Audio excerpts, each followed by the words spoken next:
Welcome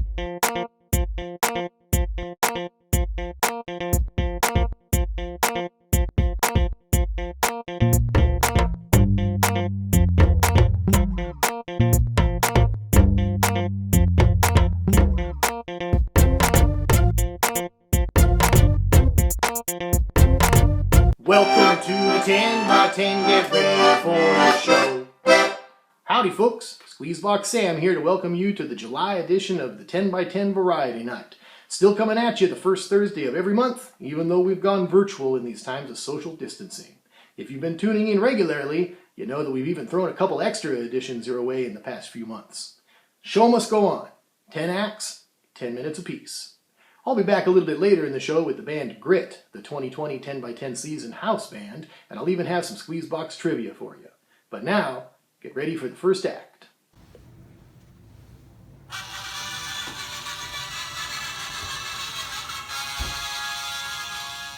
Hello everyone, greetings from Chicago. My name is the amazing Bibic.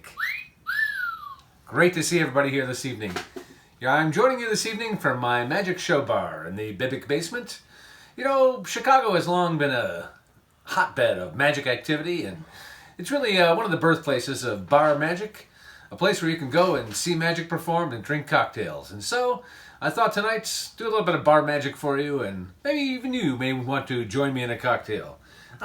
Here's one now. Cheers, ladies and gentlemen. Remember, always drink responsibly. Well, folks, I'm here at the in the basement of Bibic's magic bar, and I thought I'd start with a little bit of card magic.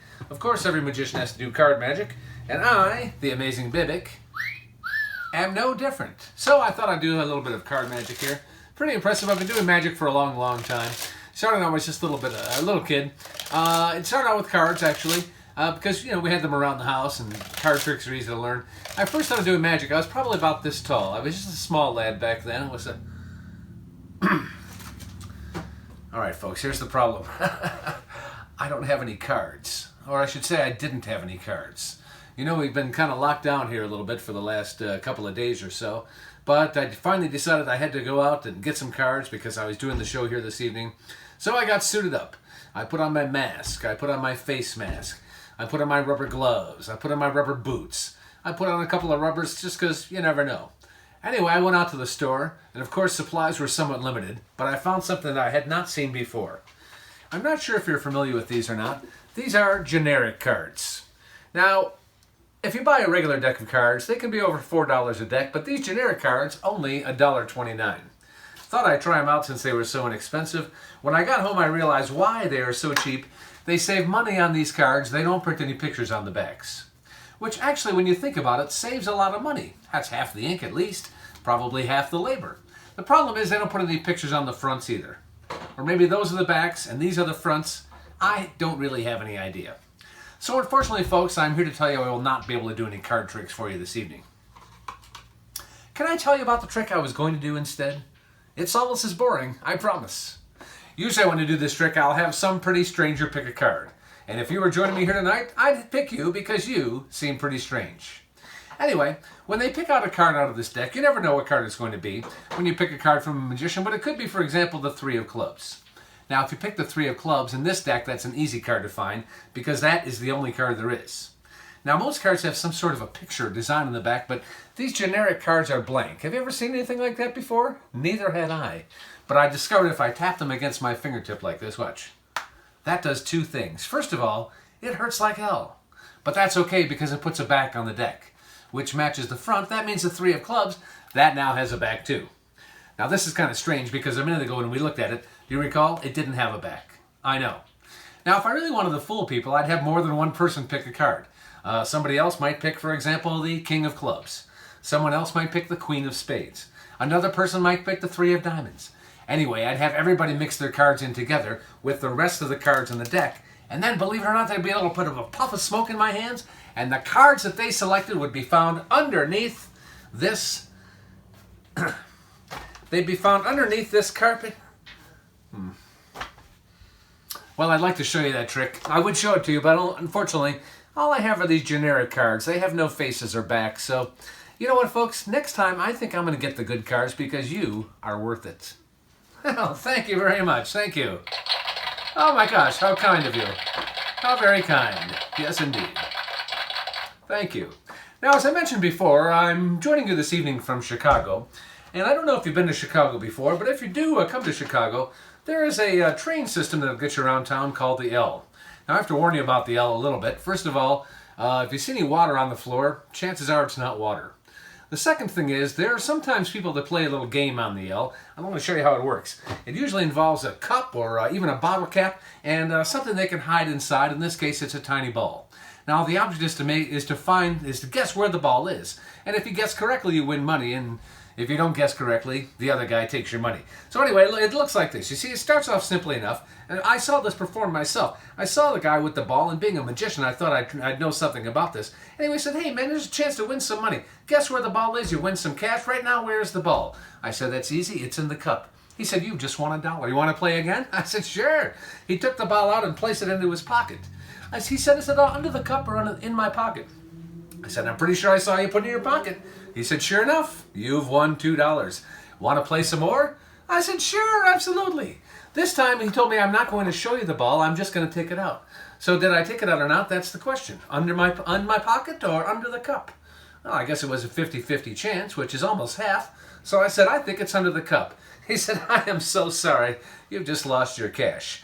But look, I'll tell you what, I'll give you a chance to win it back. I'll put it under the cup so fast, and if you catch me, you'll win your cash back, all right? He put the ball away, and then all of a sudden he did something like that. It was very strange, but he told me the ball was under the cup. But then he said, wait, I'll make it disappear again. It vanished again from the cup and went back into his pocket. I said, hold on a second. You never put it underneath the cup at all. If you can put it under the cup, I'll give you $5. He snapped his fingers, he did some kind of a fast move, and the next thing you know, I was out $5, that's for sure. I said, look, do it in super slow motion just for me. He said, all right, look, I'll take it out and I'll put it underneath in my pocket. I'm putting it under the bar here for convenience. Here we go, this is what he did. It was kind of strange, but he did it on the train.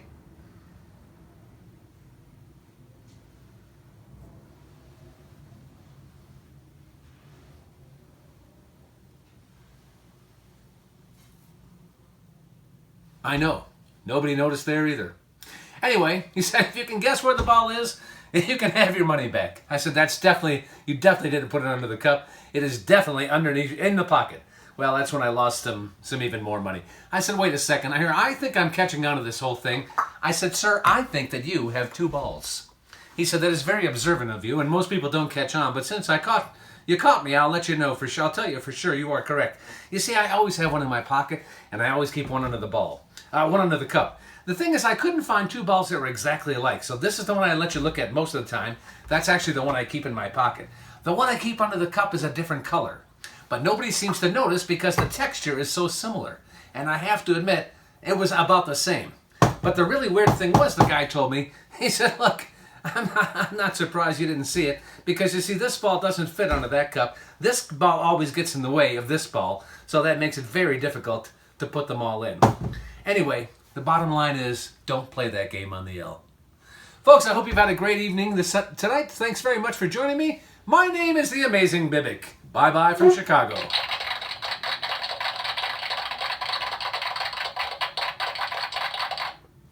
Aloha, mahalo, hasta la vista, annyeonghaseyo. My name is Judy Jean. It's Judy Jean from the South Korea. Psych. No, I'm from Southern California. I'm an LA girl. I'm LA. But now I am not in LA, as you could tell. I am in Kauai. Because I am here to build my dream farm that is off the grid and self-sustaining on a budget. Well, let's see if that actually ends up becoming a success, because it only took us 5.5 years to finish our well. Yeah, the well took 5.5 years. So I am here in Kauai, and there's a mandatory 14-day quarantine lockdown here on this island. So as soon as you get off the plane, you have to go straight to your quarantine. You can't dilly-dally, you can't go sightseeing, you can't do any of that. So I am here, and I'm a little bit halfway through my quarantine, and I've lost track of the days. I am going a little insane, a little crazy. and I am filming this little 8-minute bit for Jeff Barber. Thank you, Jeff, for inviting me to talk about myself on this platform. And I already have a best friend that came with this farm that I am staying to build my farm, and his name is Curly. See him there? Oh, let's go like this so you can see that. Yep, his name is Curly because he's got a curly tail, and it's an actual real curly tail where it doesn't even move. Look, check this out. Look at that. It's like curly. It's like a curly Q, like a curly fry. It's like a French fry, but curly kind. So yep, I am here with Curly, and you will also hear a bunch of roosters and chickens clucking because I am on the island of Kauai.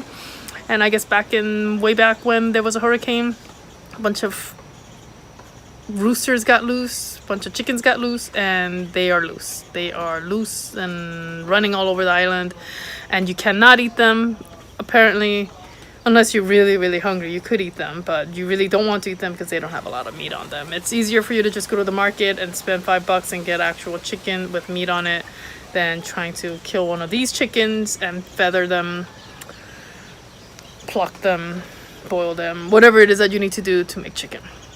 So anyway, I am here on island where I belong, because on island I am considered part of an islander because of the way I look, because as you guys know, there was a lot of Japanese and Chinese and probably even some Koreans that emigrated here back when, during the whole farming 1920s, turn of the century, when they need a bunch of farmers.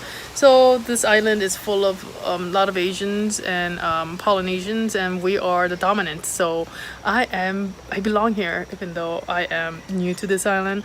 Unlike my husband, who's been coming here for 25 plus years, he's an haole. He's an outsider. Yep. Things are reversed here on this island, which is awesome because it feels great to belong somewhere and to be accepted, because God only knows, me living on the mainland, which is what the islanders call rest of America, and me living on the mainland all my life, I've always been left out. I've always been the one that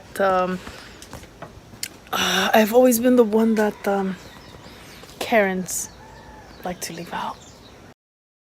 So now I am in my bikini, which I've been in the whole time, and I'm gonna go feed the goats. We're gonna go feed the goats, although my son seems to think that they're full and that they've eaten, but I just know goats and they're never full. They're still eating because they eating. just got a bunch of leaves. Alright, so we're gonna go through this. Go look. They would be names. Oh, they're the goats. Hey, goats. Hi, goatsies. Hey, goatsies. Oh my goodness.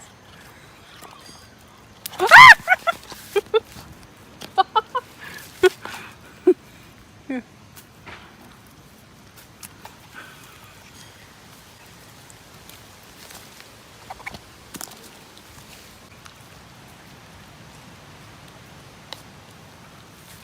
Oh, there's a label on the...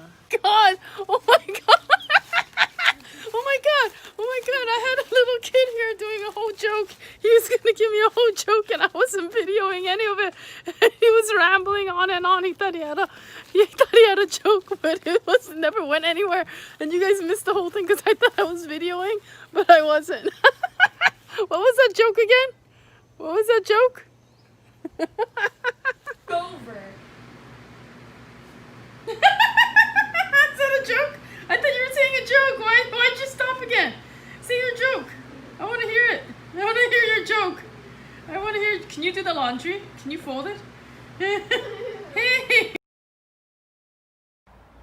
Hey everybody, we're main line here. I don't know, it's coronavirus time, it's quarantine time, it's time to play some music though, so little shout out to everybody who's listening in.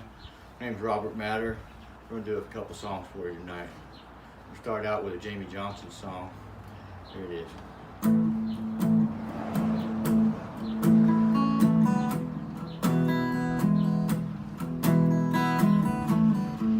Well, I was taking a dip on the Sunset Strip in the morning. There ain't nothing like the smell of tofu and hot dollar wine. Except maybe all them cars locking down the I-5. And I find it amazing, these rats I've been chasing are helping me remember a time when the only LA I knew was in Lower Alabama. Was back to me and Hannah, pushing on the southern star.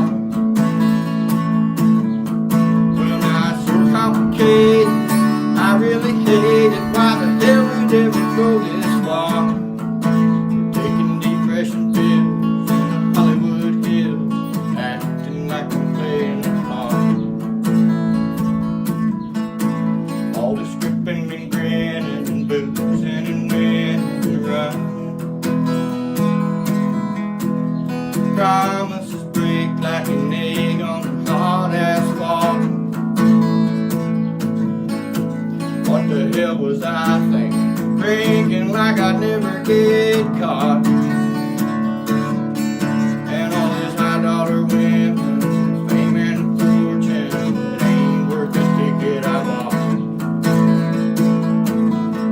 And when the only LA I knew was in Lower Alabama, it was back when me and Hannah was wishing on a southern star.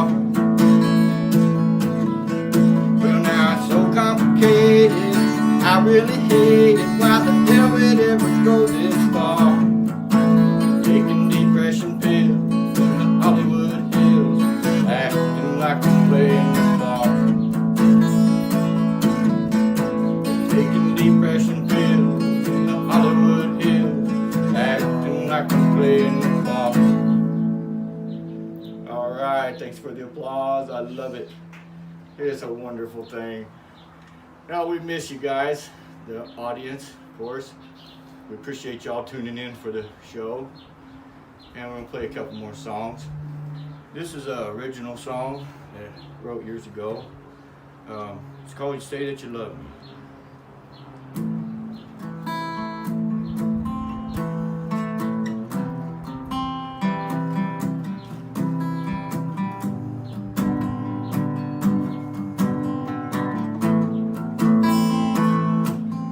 Say that you love me, you're always thinking of making me crazy, everything you do. Say that you're leaving, but I just don't believe it, and I don't understand the things you put me through. Say when the cold wind blows and the darkness falls upon you, and there's something about the thought I won't see you again, and the heart inside my chest feels like it's broken, and the words up on your lips are softly spoken.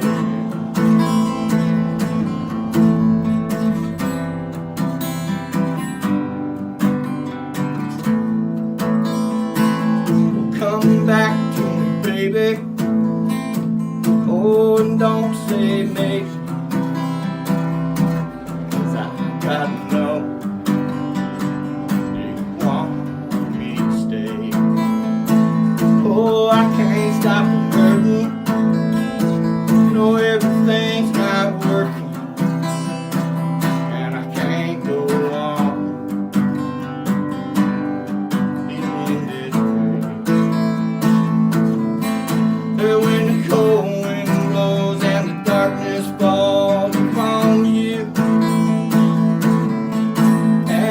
something about the thought I won't see you again. And the heart inside my chest feels like it's broken. And the words up on your lips are softly spoken.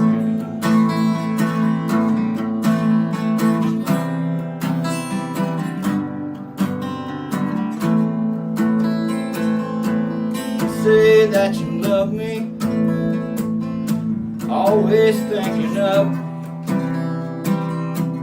You're making me crazy, everything you do. Alright. Hello everyone, this is Rafael Benatar from Madrid. I want to show you a trick with 8 cards.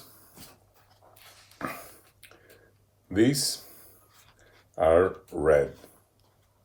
If I exchange one card, remove one, add another, these are still all red. If I remove 2 and add 2, the ones in my hand, believe it or not, continue to be all red. Interesting thing, if I remove 3 and add 3, the cards in my hand are still red. And this can go on forever. I remove 1, add another, and the ones in my hand are still red, which of course would mean a thing if it weren't because these are all black. The red for you, the black for me. You give me a red card, I put a black. You give me a red, I put a black. You give me a red, and I put a black. You give me the last red, and I put the last black. The cards are in what condition? Not mixed, alternated. But this was only a rehearsal. Now take the red, and we do it for real. It's like oil and water, they don't mix. Let's see. A red, a black. A red, a black. A red, a black, the last red, and the last black. Alternated. We let it sit. Yes. Here is a black. The next one is black. The next one black. And the last black. And underneath are the 4 red. But don't blink, because one day I discovered that if I shake it, they mix all over again. See? I want you to see they are truly alternated. I show you one card at a time. Red, black, red, black. Alternated in 2 ways, because the red face one way and the black face the other way. But if I let it sit, here are the red, and here are the black. You might have noticed that the black cards run from ace through 4 of clubs. So we have the ace, the 2, the 3, and the 4. The 4, the 3, the 2, and the ace. I will try to exchange each of these red cards for each of those black cards without even touching. I begin with the 7 of diamonds. See the shadow of my hand? Shadow does it. The ace. See? I'll do it again for you. The ace. And here is the 7. 3 red cards left in my hand. Red here. The 2. Shadow does it. Now the 3.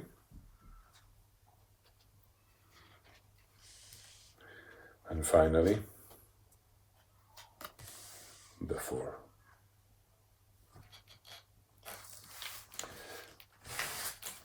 Now I show you a trick using the whole deck. You know, many people shuffle cards like this.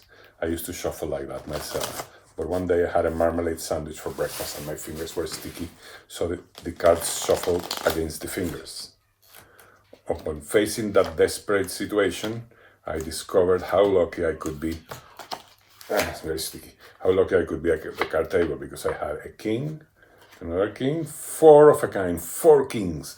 So I decided to practice the shuffle to see if I could make it without even eating marmalade sandwiches. And the second time, it was even more impressive. Can you guess? 4 kings again. I couldn't believe it myself. Who lent me this deck? So I decided to invent a new game, 8 king poker. What you do is you shuffle the 8 kings thoroughly, randomize the order a little bit, and we deal. For you, for me, for you, for me, for you. It's an easy game. The difficult thing is to know who the winner is, because if everybody's got 4 kings, let's say the person holding more red kings will be the winner. Is that fair enough? Or you prefer the blacks to win? Okay. What did you get? A 5, a 7, a 4, and a 2. Sorry, but I don't like to win so easily. I prefer to win with the 4 aces. That's it. Thank you very much. Sing me, take hold.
Let 'em see me back home before I die.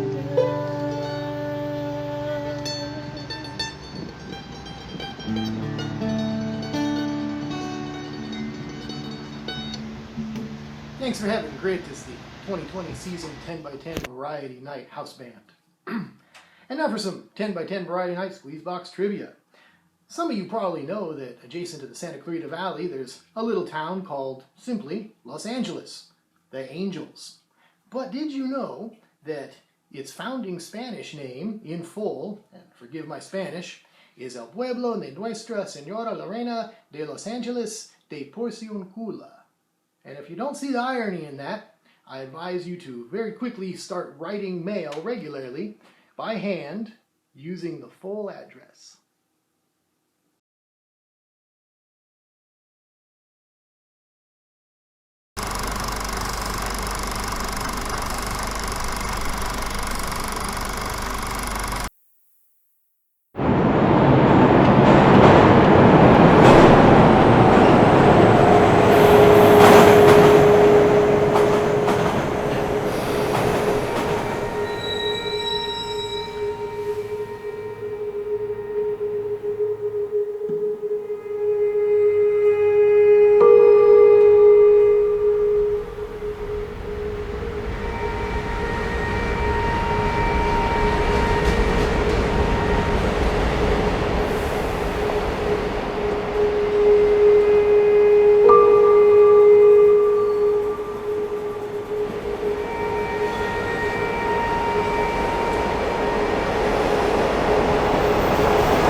Damn it.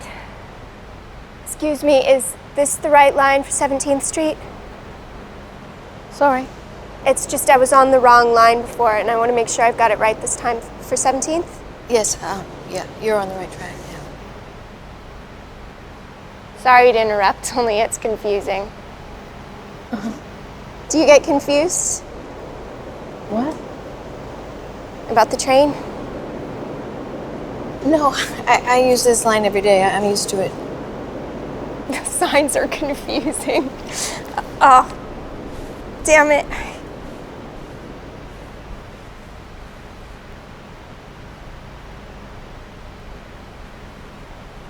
Sorry I interrupted you. No, that's okay.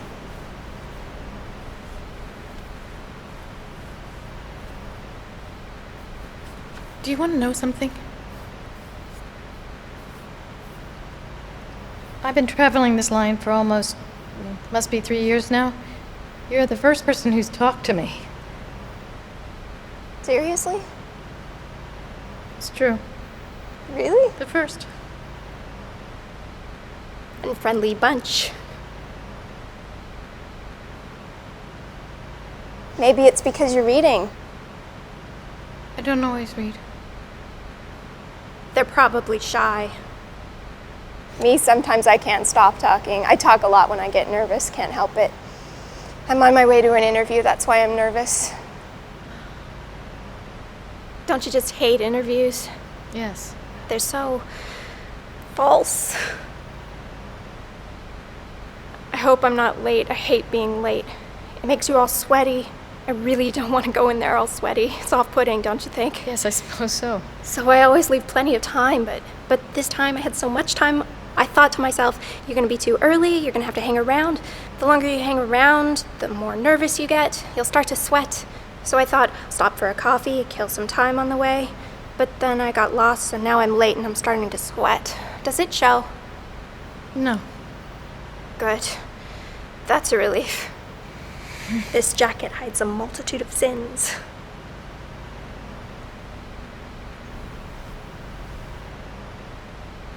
You can't win, can you? Whatever you do, they got you. What's the job? Reception, phones, that kind of thing. I'm good with people. I'm a people person. It's a skill, they tell me. Yeah, I'm sure it is. A skill all its own. Do you want the job? Of course I do. I need the money. I mean, I'm not going to die or anything if I don't get it, but it would be very handy. I do need the money. That's what it's all about, isn't it? Bringing home the bacon? Yes. That's a funny phrase, isn't it? Bringing home the bacon. Yes, I suppose it is. Do you know where it comes from? No. Yeah, me neither. That's funny, really. Normally I know all sorts of ridiculous things like that. I've got a mind full of useless information. I collect it sort of just by accident. I'm not obsessed or anything. I'm red hot at Trivial Pursuit. I can imagine.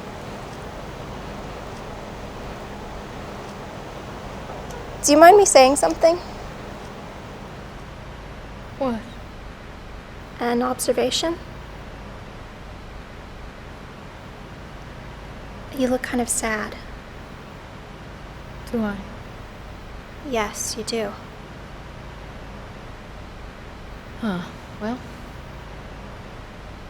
I suppose I am. Don't you just hate it when people try and cheer you up? Very irritating. Yes. As if people haven't got a right to feel sad. No, it's true. You know that film? What? What? That film. Oh, God, what's it called? It's I don't know. got a funny title. It's on the... I'll get it in a minute. It's on the tip of my tongue. No, it's gone. Well, what's it about? Well, it's about this angel who wants to come to Earth and be human. Why? Well, bored, I guess. The thing is, and this is the good bit, the angels, see, they spend their time observing what the humans, us, what we're up to. They move among us, but we don't see them.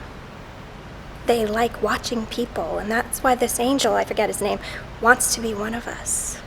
Anyway, there's this really good part where the angels listen to the thoughts of the people. And they, feel sorry for them. And so what they do is they touch them just lightly. Like that.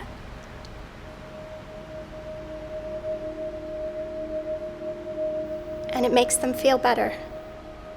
That's my favorite bit. That's it. It's simple. It sounds lovely. It's a great film. You should see it. So the angel, does he get his wish to be human? Yeah.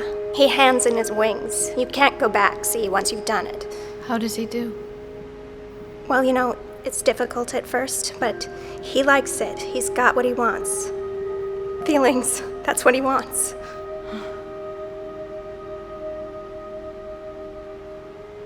Do you want to know something? When you first came up and talked to me, do you know what I was thinking about? No, something sad, I bet. Yeah, something sad. I was thinking, I wonder if I'll have the courage when the next train comes in to jump in front of it. Whoa. Yeah. You weren't really. No, I was.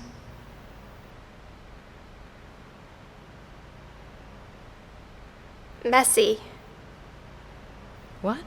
Very messy. Yes, I wasn't really thinking about the mess. Painful. Probably. But they couldn't really say it was a cry for help now, could they? No, probably not. Final. Be no turning back and be final. I guess so.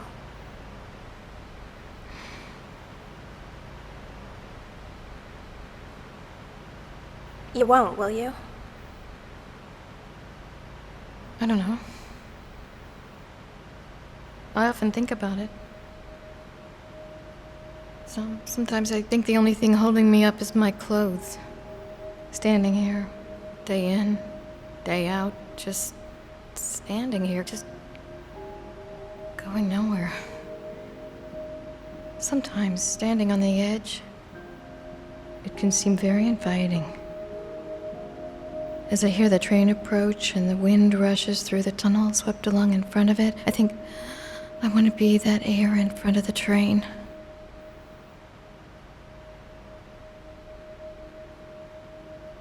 You're not gonna do it, are you?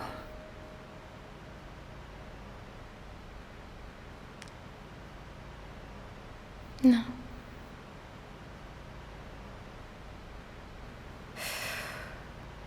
That's a relief. I'd be really late for my interview then. You'd have a really good excuse. Yeah, I guess I would.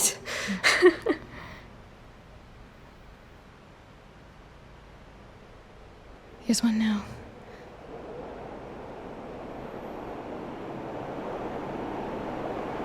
Hang on to me.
seconds. I am President Steven. I am here to talk about Santa Clarita and its local community talent show, You're the Best. I am here to announce my re-election campaign for president. I mean, at the end of the show, I will announce the winner of You're the Best. I would like to acknowledge the previous winners of You're the Best. The previous winners of You're the Best are Marty Ross, Janine Aries, Everly Herrera, Carter Yui. My Secret Service gave me a nod that it is time to continue the show. Enjoy the rest of the program. I'll be back, America. Have any of you seen my juice box? Bob, where's my juice box? Where's my juice box? Where is it? Where is my juice box? Have you seen my juice box? Where is my juice box? Where is it? Where is my juice box? Have you seen my juice box? Hello. My name's Audie Gordon, and welcome to my home. Or maybe you should be welcoming my home into your computer screen or TV screen. I don't judge. Yeah, this is my very real mic. I mean, it's a real mic, but it's not plugged into anything because I don't need it. I'm not dependent on it. Yeah. It's been a fun time so far, this quarantine. I hope it's been fun for you too. Yeah. I'd ask how you're all doing, but I don't care. Um, yeah. I don't look me trying to do stand up here. I'm sitting down, you know what I mean? I'm in my office room. I think it'd be more helpful if I just provided as a public service. I could just tell you about Netflix stuff I'm watching. There's some amazing documentaries on Netflix. I'm watching one right now, or I should say, like, I'm not watching it right now. I'm doing the stand-up set. I've already watched it, but it's called Man vs. Snake: The Long and Twisted Tale of the Nibbler Arcade Game. And oh, it's good. The entire documentary is about like the Nibbler like Snake arcade game that people used to play in the 80s. And the entire documentary follows this guy, Tim McVeigh, right? Not that Timothy McVeigh, different Tim McVeigh. And this guy in like 19 in I don't even know 1980 something set the world record. And now 35 years later and 300 pounds later, he's trying to beat his own world record at the Nibbler arcade game. And he's like, I'm gonna hit these up and down, left and right arrows better than anyone. And so the whole documentary follows him doing like Pilates and yoga, just trying to get into good enough shape to be able to sit on the stool to play this arcade game. The whole time I'm watching, just shoving ice cream down my face, just like, does this guy not know that there's better video games now? And look, I'm not even a video game guy. Uh, you know, I didn't even get esports until April. Like when the quarantine hit, I was like, oh man, sports are gone. I guess I'll watch people play Madden. I guess it's just mind-boggling to me that uh, the guys that bullied me for playing video games growing up now use their lunch breaks to watch some Korean kid play StarCraft. Like that's the thing I don't get about esports. Like it's not that I totally get why people would want to play video games, but you really ah I just yeah. I've got family friends that are sending their kid to video game camp, or they were going to. I don't know if it's happening. I mean, they're family friends. It's not like I call them every day. But yeah, they were dead set on sending their kid to video game camp. And like, look, if you're a kid that's even thinking about going to a video game camp, you don't probably have a lot of friends to begin with, right? But so, like, what kind of parents are these people for basically they're like signing him over like on a virgin for life contract, and they're just like, go. Uh, yeah, I don't know if you can tell. This quarantine has got to me. I think it's gotten to a lot of people. Uh, but you know what? I think the big realization that I've had is how much we hate poor people. And it's like, whatever, but there's nobody that's really speculating about like, oh, are homeless people safe? Or if they are writing about homeless people at all, it's like, I hope they're not camping outside of my grocery store. I saw a meme online that was like, the only difference between broke and poor is a mindset. And it's like, no, there's the only difference between broke and poor is several generations of socioeconomic misconduct. Like I've been very, very, very broke in my life, but I've never been poor. Like I've been very broke in my life. I've been what I would call Coinstar broke. That's my term for that. That's where you're digging in your cup holder, wherever it is you keep your spare change, and you're just like, there's got to be enough money in here to get me to my next direct deposit. And it's like, okay, there's got to be like 25 bucks in here. So now you're like counting it up, walking to the third closest Ralph's because you don't want Marco at Vaughn's to know how bad you are with your money. And the whole time you're like budgeting it out, recounting it, and counting it again. And you're like, you drop 4 dimes because you're like, oh my God, I don't know where they are. Like the dimes are in the dirt. You can't pick them up. This is the COVID era. And you're just like, oh no, what am I going to do? What am I going to do with 1037? And that's when you get to the grocery store. And where do they keep the Coinstar machine? They keep it at the very front of the store to humiliate you. So now you walk up to it all nonchalant. You're like pretending like you just discovered it, and then you put your change in and you hit the button and it starts clanging around like a medieval sword fight.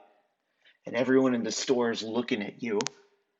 And you're just like sitting there wishing you hadn't hit the button, and then that's when you see the 10.9% service charge. So all of a sudden you're down from 1037 to 922, just wishing you hadn't spent $120 on dinner and drinks with Allie from Tinder, when all you got was an awkward hug and a text message that reads, "Thanks for organizing," to let you know you're so far deep in the friend zone, she's going to tell people it was lunch.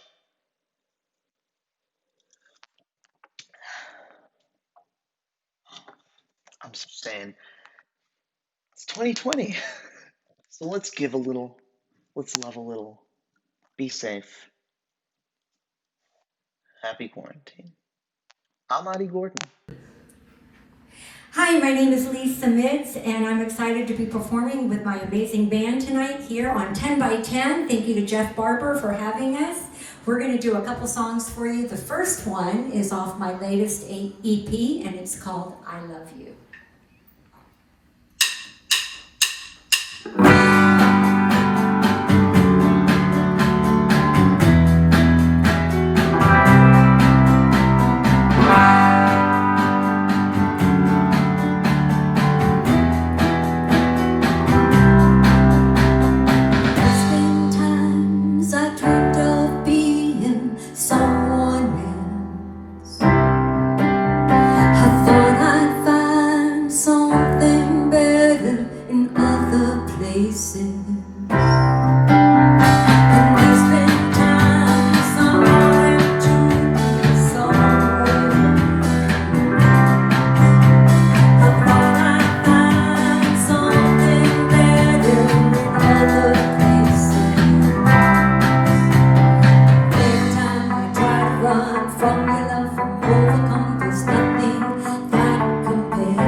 Been here.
Our next song that we're going to do is also on the EP. I also released it as a single, and it's one of my country songs. It's called See the Scars. It's all about the words that we speak. So I hope you like it. Greg's going to kick it out for us.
Thanks so much, guys. See you next time.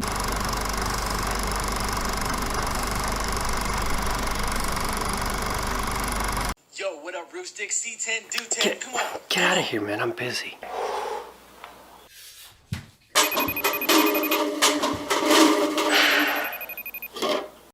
Hey, man. Did you get those challenges I sent you? Yes, Jefferson. All 15 of them. I already told you I'm not doing them. But it's quarantine, bro. We gotta stick together. For the community. I don't have time for this.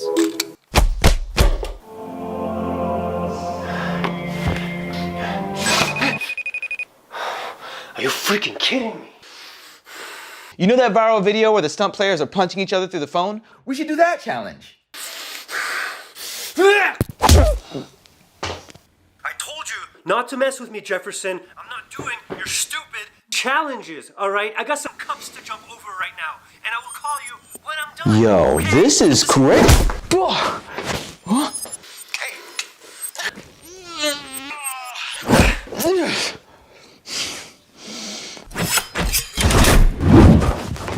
You guys better stop this. Get out of here.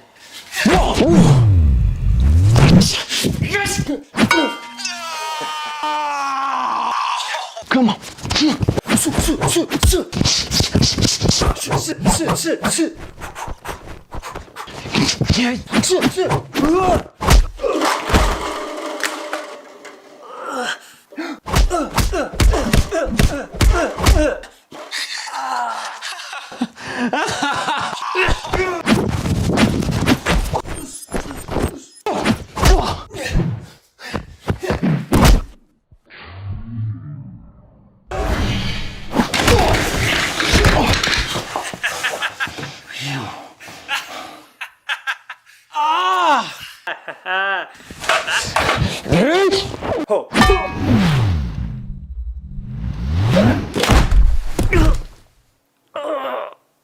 Okay, that's it.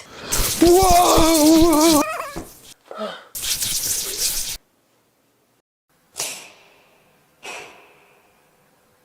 What is this? Are we in social media? Jesus, I can't think. This is all your fault. My fault? You started this. It's all your fault.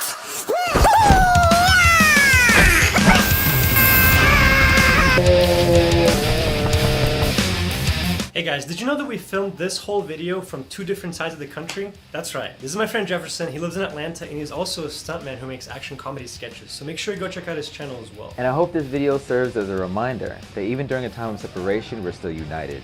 And if you want to see a behind the scenes to this, let us know. Thank you very much to everybody who helped make this video happen. It was a long process, not everything made the cut, but I'm really happy with how it turned out. Hopefully you guys enjoyed it. Please send it to a friend. We'll see you on the next one. Peace.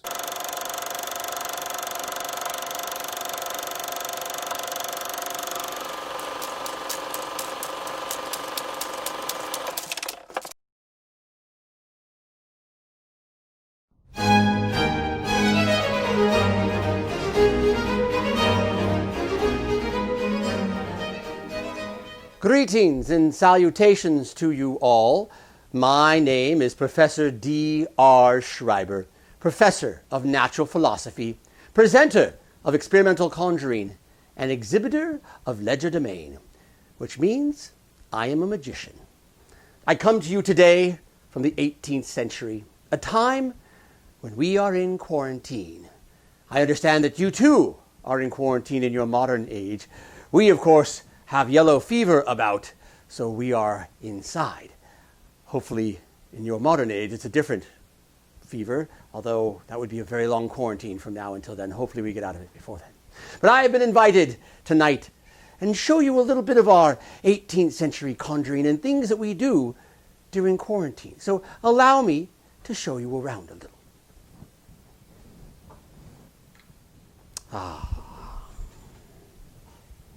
Now, in the 18th century, we're often asked what we do for entertainment during quarantine. And of course, the most important thing for us to do is to keep our minds engaged. And we do that by reading.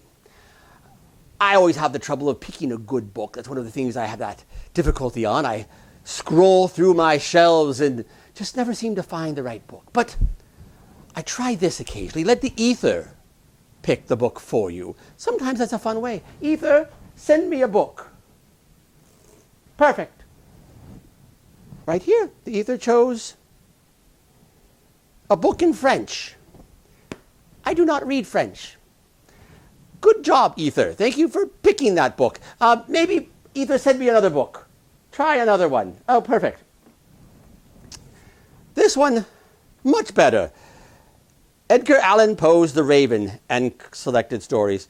A very dark read for quarantine, but that's good too. That would be fun to read. So those are the types of things to do. I understand that you in your modern age, you might do things of a Netflix. We do that here when we go fishing also. We cast our nets. We don't call them flixing, but I guess you could call it flixing your nets if you wanted to. That's a great way to spend your time in quarantine. Of course, we would be flixing our nets on a ship. That's usually what we would do. So, of course, our sailing ships would be covered with ropes. So that's another thing that we could do for fun during our time here in quarantine. I often do this when I'm sailing and when I'm going across the ocean, and I like to play with the seamen that way. Take their ropes in my hand and give them a little snip. I tell you, the seamen really don't like it when you do this, so don't try this at home. But don't worry, seamen, as they're getting very angry about these cut ropes. I just take the rope and tie it back in a knot for them and say, don't worry. Your ropes are fine. You see, I've restored them. Ha ha ha. I'm a true conjurer. I can put your rope back together. Okay, it's not that impressive. But it's okay. I can just take that knot and slide it right off the rope. And now the rope is back to one piece. Yes, they don't appreciate that either. No, they don't. Now, other things that we do in the 18th century. Let's look around. Here's one thing we do. Yes. Playing cards. I believe you still have these in your modern age. Absolutely, yes. We, of course, play the most famous game here called whist. I have challenges. Often people don't want to play whist with me. You may not know the game whist anymore in your modern age, but whist is a game which fortunes are won and lost. Our playing cards look very similar to yours. You probably recognize them. Some slight differences, of course. We have none of those little numbers in the corners. We call those pips, I believe, is what you call those in your modern age. We don't put those in the corner because our game doesn't require us to take a peek at the card in advance. Instead, we just count 1, 2, 3, 4. Besides, most people can't read the numbers anyway, so there's no reason to write that on there. But otherwise, our cards are basically the same. Our face cards, our picture cards are a little different than yours. Our, of course, use the kings and queens of Europe to represent, which you probably do the same thing with your king and queen, too. Your king is an orange gentleman, I understand, if I understand correctly. But same kind of thing. Let me just show you a quick demonstration. It's hard when you're not here to do this. So I've got my partner behind me. She can help me just make sure that I'm being truthful in everything I'm doing. We'll go ahead and we'll flip through the cards and have you stop a card anywhere in there. Just doesn't really matter where we go. How about right there? Is that good? Is that good? Okay, perfect. Go ahead. Take a look at that card. This one right here. Not the one on there, not the bottom one. That one right there. Good. You've got it? You know what that card is? Perfect. Excellent. We'll put this right back in here. Right back into the middle of the deck. And now let's try something. Well, actually, you know what? You probably want me to shuffle the cards. That's all we want, is shuffle the cards. All right. Make sure you can see. Make sure I'm in frame there. You can see that I am shuffling up your deck. Making sure that it is legitimately all shuffled. Okay, perfect. Good. Are you happy with that? You sure? You want me to shuffle it again? No. Good enough. Okay, perfect. This is your card right there on the top? No? Yes? No, not your card on top? Is that your card on the bottom? Good. So therefore your card is somewhere in between the top and the bottom. That's the way it works. Watch. Use a little conjuring, a little snap. And hopefully your card rises to the top. Oh, hear the screams. I don't hear any screams at all. I'm thousands of miles away from you, so it doesn't really matter. But let's continue. This is your card. So you had the 6 of diamonds, correct? Perfect. We'll put your card. Actually, let's put your card right back here in the middle of the deck again. Once again, another snap. And your card's back to the top again. That's what we do, and that's why no one will play whist with me.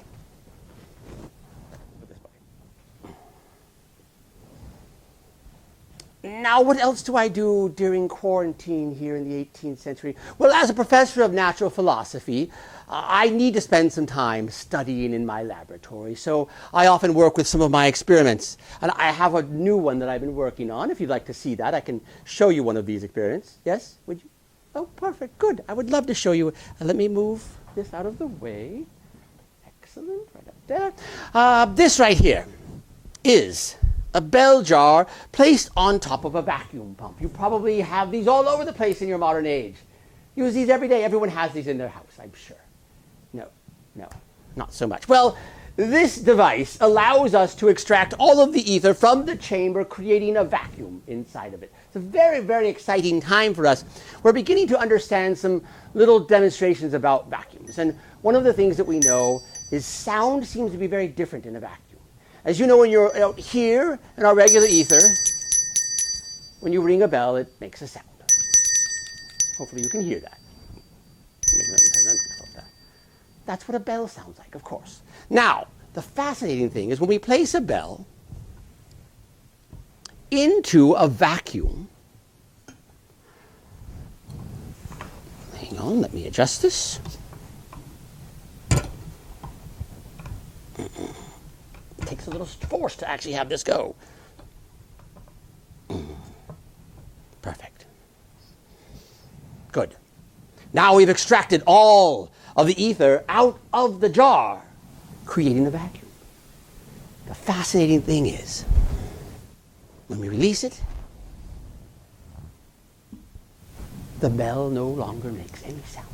No matter how hard we ring the bell, no sound returns. That is, of course, until we call upon the ether again, and it returns back to its normal self.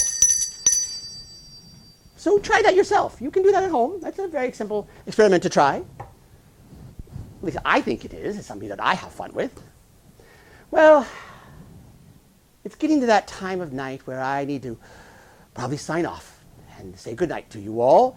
Usually at this point I would toast, but I don't seem to have anything to toast to because, of course, our taverns are still closed, as are our theaters as well, which is why all of us entertainers are stuck in quarantine.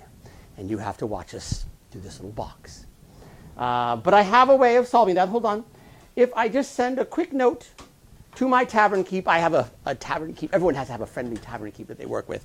I have a tavern keep right down the road who keeps me supplied of my hidden provisions, let's say. Let me just draft him a quick little note here, and we'll see if he can respond. There, perfect.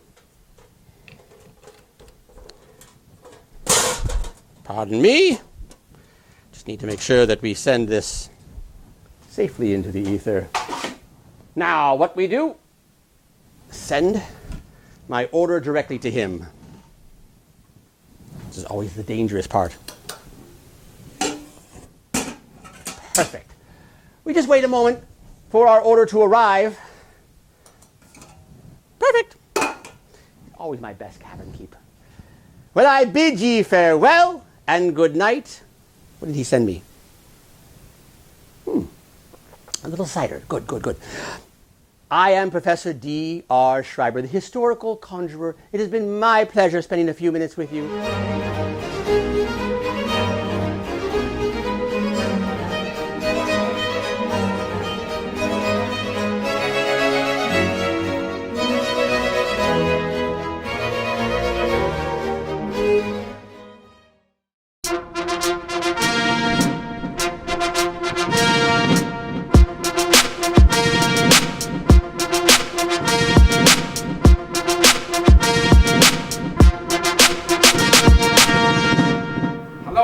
My fellow Americans, I am President Stephen. I am proud to announce the winner of You're the Best for the month of June. I have the winner's name in this envelope. Has anybody seen my juice box? We are waiting with anticipation. The winner's name is Zhao Ying, aerial dancing. Congratulations. My people will contact you soon to get you your $50 gift card sent through the U.S. Postal Service. And I will see you in November for the election. I mean, the season finale of You're the Best. I will see you soon, America. Now, play that funky music.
Has anybody seen my juice box?